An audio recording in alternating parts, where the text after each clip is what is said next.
Greetings. My name is Doug Kilgore. On behalf of the NIAAA's Leadership Training Institute, I'm happy to present this presentation on presentations. As we speak to many people within our own circle or around the country, we find that there are three different types of audiences. Basically, there are learners, the people that are there for the reason you want them to be there. They're seeking the information that you're going to present. Those kind of people aren't very hard to involve. Secondly, we get the vacationers. They're just moving on to something else. They're just coming maybe because they don't have anything better to do. They hope to be entertained, to have a decent time. And then thirdly, we've got the prisoners. They're the ones that are there because they have to be, because someone told them to be, because of professional development. Now, what our task is as a presenter is to make sure that we move these people up one level.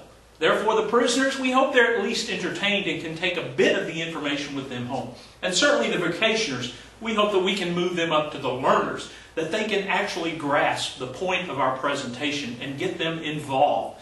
Another very key ingredient is blood sugar. We've got to feed the brain.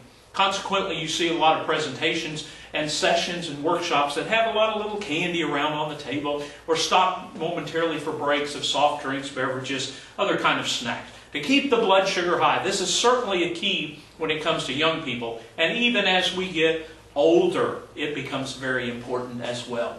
There's three parts to our idea that we're going to talk about. First of all, we need to get to the mind. We need to reach the mind. We need to know thyself, as the great philosopher once said. Presentations are performances. Presenters are performers.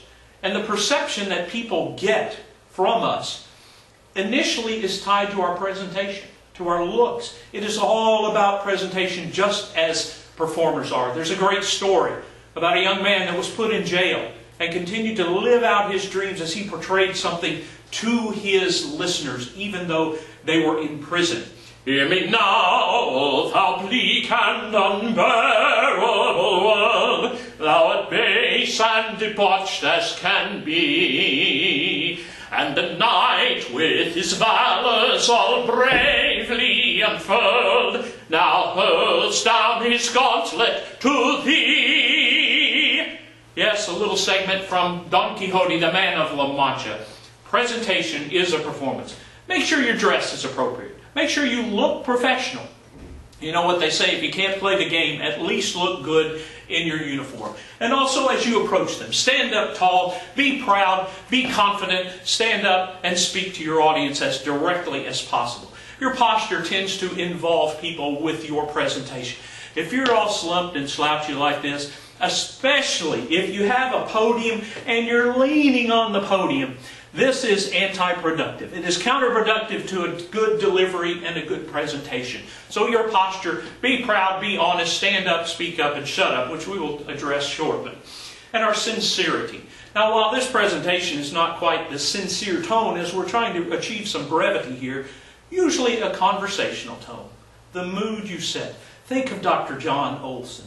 Think of Jim Watkins. That grandfatherly, warm tone that people present that really wrap you up and get you right in the palm of their hand so they can sell this stuff to you. Secondly, as you move into knowing yourself, use the eyes. The eyes are the window of the soul. One of the critical ingredients about a good presentation is eye contact. Look at your people. Generally, a minimum of 3 seconds establishes personal contact. As you look into their eyes, they think that you are talking directly to them. Don't be afraid to establish eye contact.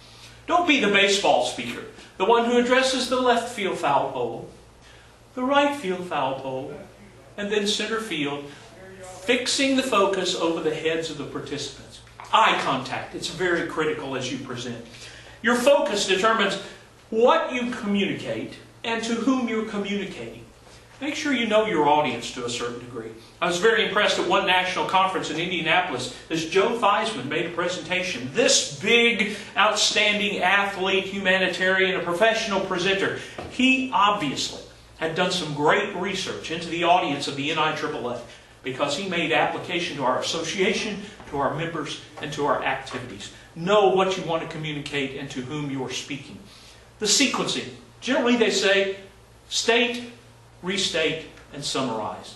In general, as you progress through a presentation, say what you're going to say by way of introduction. Then say it, and then move on to say what you said as you close. This is some reinforcement, and reinforcement is indeed one of the keys to proper learning.